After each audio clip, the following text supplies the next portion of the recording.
Hello everyone. I'm the storyteller from the channel Whispered Tales and I'm here to help you today. I know you use this video to fall asleep, so before that, like the video and subscribe to the channel. Also, where are you from? At what time are you watching? Now, get comfortable and relax. It was just after twilight when Jonah arrived in the village of Shade, a place not found on most maps, hidden by fog and memory, nestled between dead woods and hollow hills. The air smelled of soil and smoke, and the trees, even in summer, looked bare, as though something had been feeding off them. He had driven for hours without a clear sense of direction. His GPS had frozen miles ago, and the signal bars had disappeared altogether. But he kept going, pulled forward by a sensation he couldn't explain, like being summoned by something ancient and unseen. The house appeared on the horizon like a painting slowly revealing itself. A silhouette first, then sharper details, gabled roof, crooked chimneys, broken shutters. It was exactly as the letter had described. No address. Just a crude sketch. A hand-drawn map. And a signature that read, "Come find what you've forgotten." Jonah parked his car at the edge of the moss-covered gate. Vines wrapped around the iron bars like veins, pulsing with stillness. He reached into his coat pocket, fingers brushing the brittle edges of the envelope. The letter was still there. Still cold. As he stepped out, a low fog began to creep over the ground, curling around his ankles like tendrils. He hesitated. Something about the fog felt intentional. The front door groaned when he pushed it open, revealing a wide hall that smelled of damp wood and something older, dust and decay, yes, but also something sweet, like rotting flowers. The air was thick. Time felt slower inside. Each step he took echoed unnaturally, like the house had its own acoustics, designed not to welcome sound, but to swallow it. He ran a hand along the wall. The wallpaper was peeling in long strips, revealing layers beneath, faded patterns, names carved in cursive, tally marks that climbed in sets of 7. He felt something in the wood beneath his fingertips. Something warm. Beating. But when he looked, nothing. Just more wallpaper. Jonah found the study first, a narrow room lined with crumbling books and broken chairs. A fire hadn't been lit in years, but ashes still lined the hearth. On the desk lay a diary, bound in cracked leather, its clasp broken, pages yellowed with time. He opened it. They say the house remembers. But it doesn't just remember you, it becomes you. It watches from behind the walls. It changes when you're not looking. There were more entries, but many had been scratched out violently, the ink smeared, some pages torn. One entry stood untouched, almost waiting for him. The whispers are worse at night. They pretend to be memories, but they are mouths.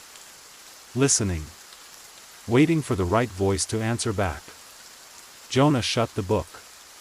That's when he heard it. A whisper, faint and brittle, like dry leaves dragging across wood. From behind the wall. Then, above him. Something, or someone, was walking upstairs. Jonah followed the sound up the stairs, each step creaking in protest. The landing was narrow and sloped, like the house was sagging under its own history. The door at the end of the hall was different from the others, newer, reinforced. A dozen locks. Heavy bolts. He reached out, instinctively trying the handle. Locked. But not with a key. With a breath. Suddenly, a gust of wind swept through the hall, though no windows were open. The candle he held flickered and died. And in the sudden darkness, the whisper came again, now behind him. You're not the first. He turned, but saw only shadows. Jonah didn't remember turning away from the locked door. One moment he was facing it, his breath shallow, hand trembling on the rusted handle. The next, he was halfway down the hall again, heart pounding, sweat trickling down the back of his neck. His candle had gone out, but the hallway remained dimly lit, by what, he couldn't say. No lamps. No bulbs. Just a strange, ambient glow that seemed to seep from the very walls. It had no source. He should have left. But the house wouldn't have let him. Not now.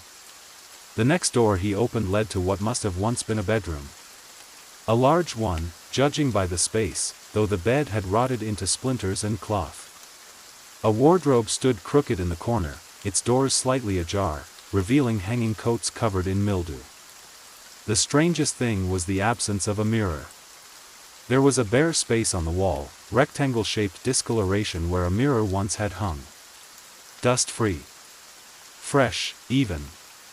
As if the mirror had been taken not long ago. Recently.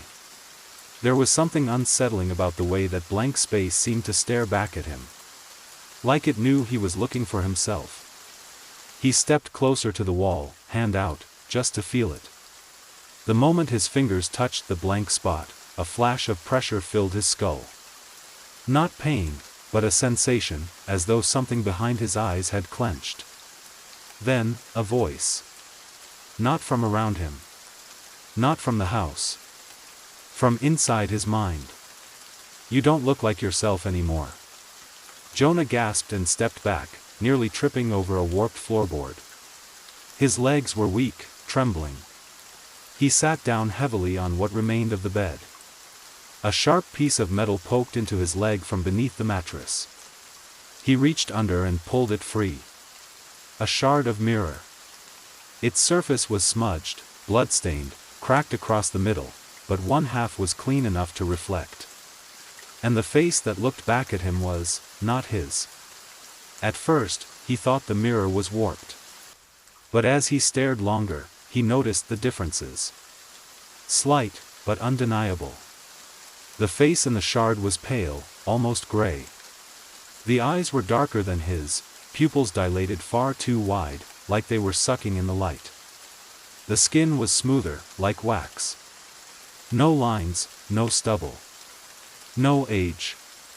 But most disturbing of all, it was smiling. His own lips did not move. But the reflection smiled. Slowly. Deliberately. And then, without warning, it opened its mouth. And it spoke. "You're waking up, Jonah." Jonah dropped the shard with a sharp clatter. It spun once, then settled face down on the wooden floor. He stared at it, heart pounding so hard it hurt. Waking up? Was this a dream? No. He didn't feel asleep. He felt too real. Every breath, every sound, every hair on his skin standing on end. No, this wasn't sleep. But it wasn't waking either. He left the bedroom quickly, disoriented, every step carrying more weight. The hallway now seemed longer than before. Endless. As if the house had stretched while he wasn't looking. He picked a door at random. This one opened to a much smaller room. Windowless. Empty, save for a single wooden chair in the center and a bare light bulb hanging from the ceiling. The bulb flickered, dim, but it was enough to show the walls, covered floor to ceiling in scratch marks. Not names. Not words. Just desperate, frantic lines. Deep gouges. He stepped inside. Closed the door.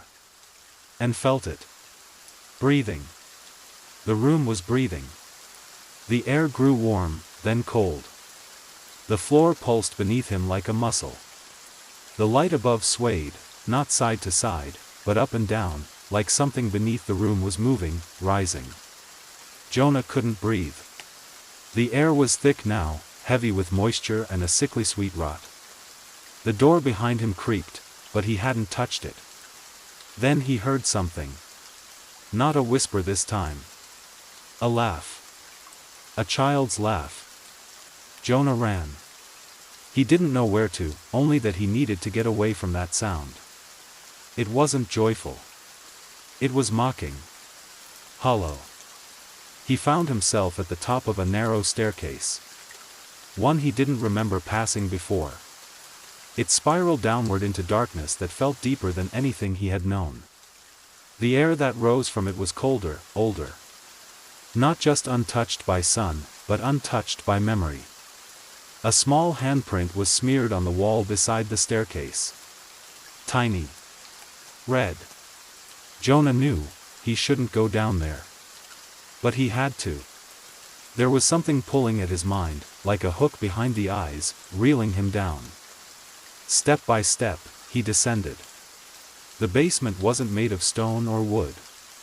It looked almost like carved bone, walls the color of ivory, smooth but porous, wet in places where the ceiling dripped. He couldn't tell if the scent was coming from the walls or the soil beneath his shoes. Then he heard it again. A laugh. Closer. And then, a voice. I never wanted to stay. But they wouldn't let me leave. So now I stay forever. And now, you do too.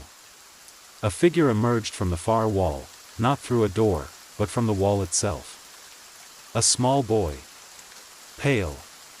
Dressed in old-fashioned clothes. His eyes were white. No iris. No pupil. He smiled at Jonah.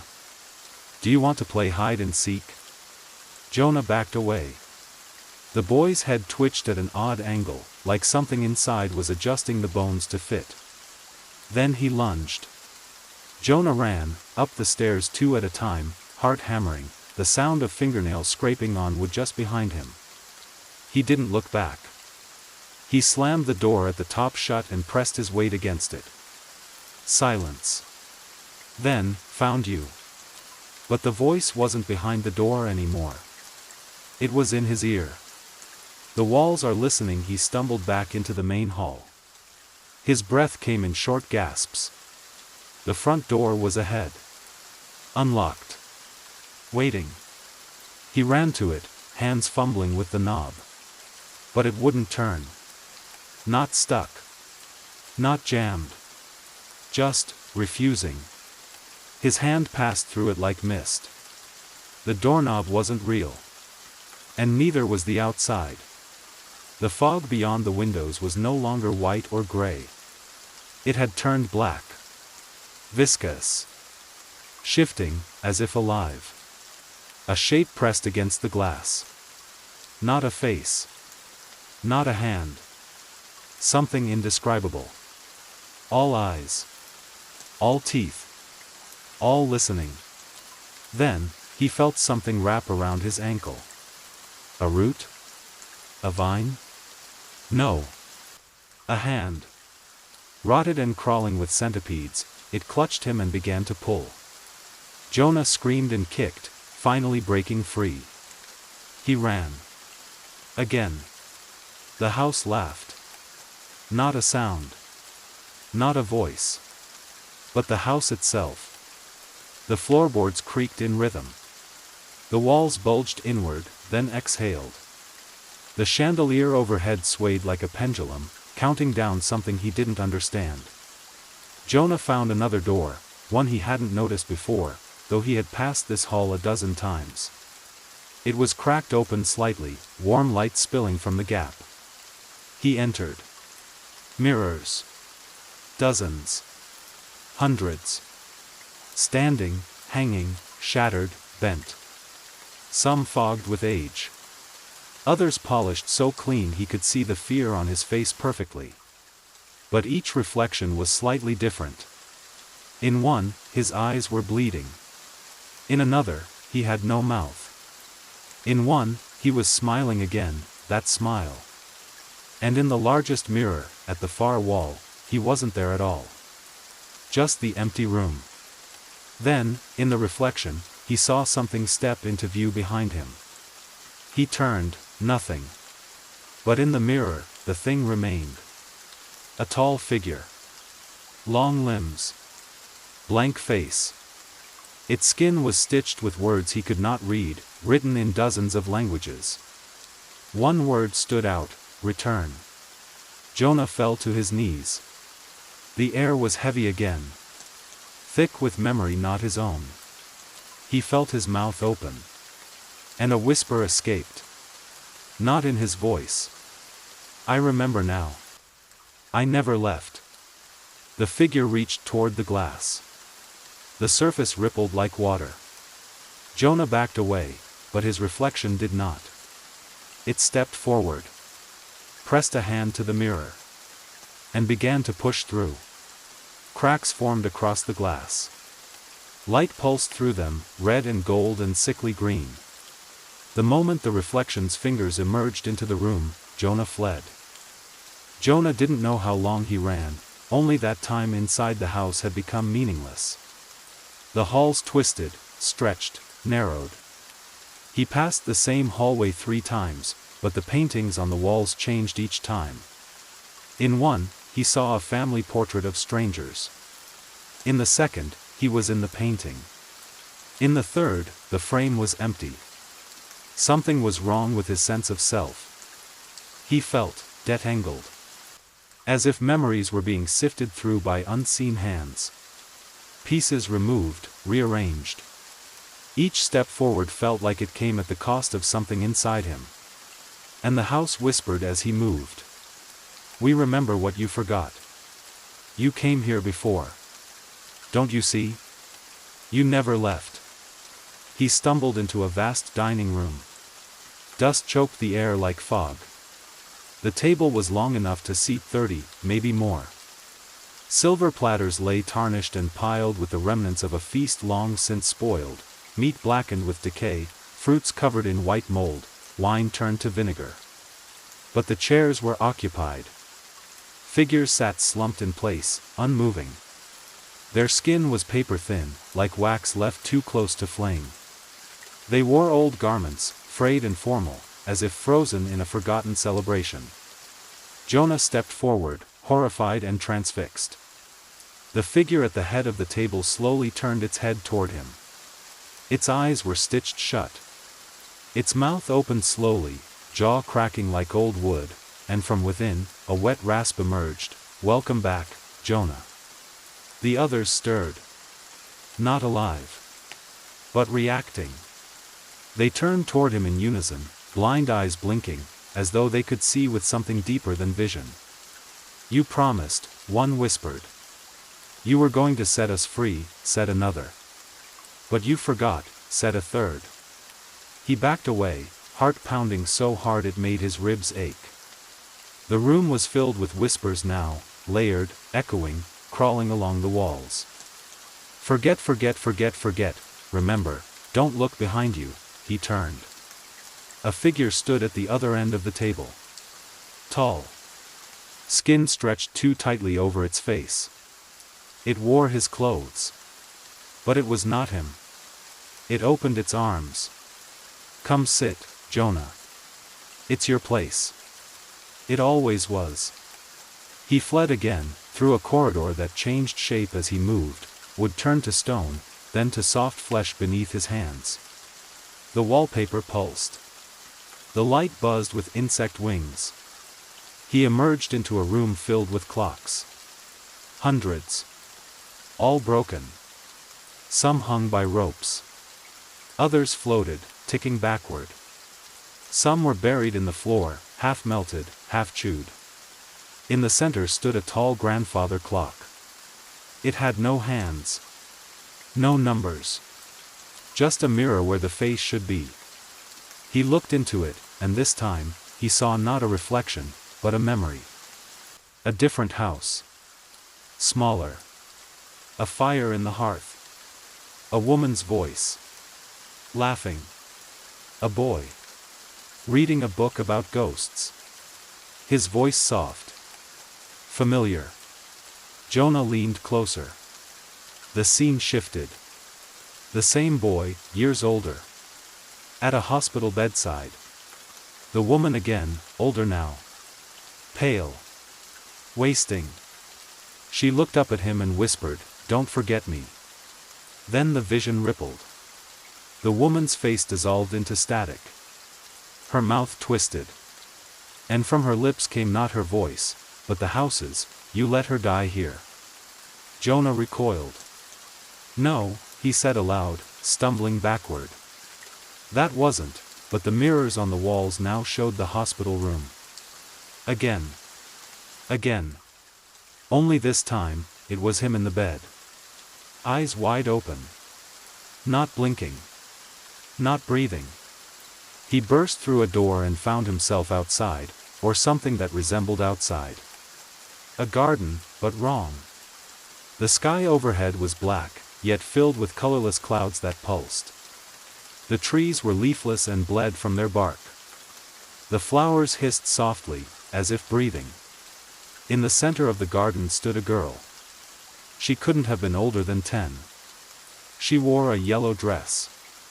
Her skin was porcelain pale. Her eyes were like the boys in the basement, entirely white, gleaming in the dark. She was humming. Jonah approached cautiously. She didn't move until he was within a few feet. Then she turned her head sharply.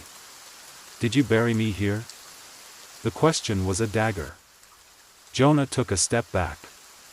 "What?" She didn't blink. Her head tilted too far, like it wasn't hinged right. "You came here before. You brought pieces of us. Buried them. So you could forget." She pointed to the base of a twisted tree. There, half covered in soil, was a rusted lunchbox. Jonah knelt, hands shaking, and dug it out. Inside were a small silver ring, a dried-out flower, pressed in a notebook, a child's drawing, stick figures holding hands, and a photograph. It was him. Younger. Standing in front of this very house. Smiling. Behind him stood the girl. Alive.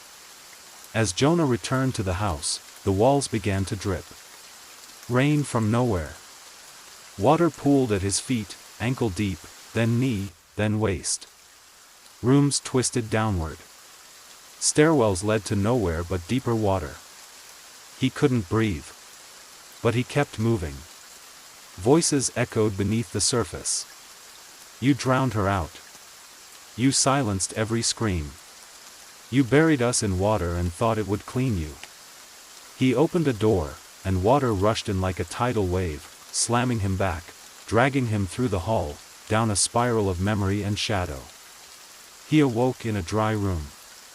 Naked. Surrounded by mirrors. And in each reflection, he saw another version of himself. Screaming. Crying. Laughing. Bleeding. One of them leaned forward, pressing his face against the glass. "You can't escape what you are." Jonah backed away, until his heel struck something on the floor. A body. His own. Lifeless. Eyes wide. Mouth open. From within the mouth, a whisper, "You're the house now." Jonah no longer tried to understand how the house worked. It was a mind. A body. A memory. It was him. Or he was it. He followed the only light he saw, down a hallway that grew narrower with every step, until the walls pressed against his shoulders. At the end stood a single wooden door. Carved with hundreds of names. And in the center, his own. He opened it. Inside was a chair. A window. The window looked out into nothing. A dark void. He sat. Because there was nothing else to do. And the whisper came again. "Rest now. They'll come soon. You'll show them the way." The house settled. And Jonah whispered, "I remember." Home. Jonah sat by the window. But the window did not look out on any world he recognized. There was no sky. No moon. No stars. Only the endless dark, shifting, pulsing, whispering with unseen life. Like staring into an ocean made of memory and ash. He had lost track of time. Not hours or days. Time itself. There were no clocks in this room.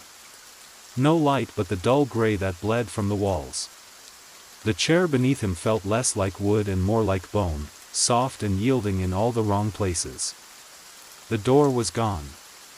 There was no way out. Only the whispers. You're doing well, Jonah. You've made it farther than the last one. But this isn't the end. He didn't move. He couldn't tell if he was breathing. And then, a knock. Soft. Hollow. Far away. But it echoed through the room like thunder. Knock. Knock. Jonah stood. He didn't remember doing it. One moment he was still. The next, he was moving. Toward a wall that wasn't there before, where a door now pulsed like a heartbeat. Knock. Knock. A soft voice, muffled, from the other side. Is someone there? He opened the door.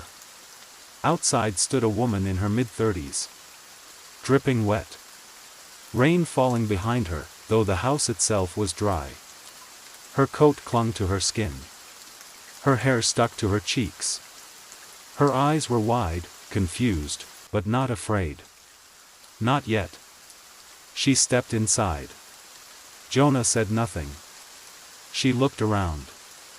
Hello? Is this the old Rembrandt place? I thought it was condemned. Jonah watched. She squinted at him. Are you okay? His mouth opened. But his voice felt distant, like it had to travel through layers of cloth and water and time. You shouldn't be here. She gave a nervous laugh. Yeah, I figured.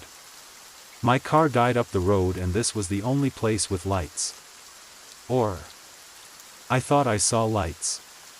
She looked past him, into the deeper corridors of the house. Jonah tried to warn her. It remembers us. It keeps what it's given. You have to leave. But she had already stepped further in. The door behind her vanished. The house exhaled. The woman wandered from room to room, calling out.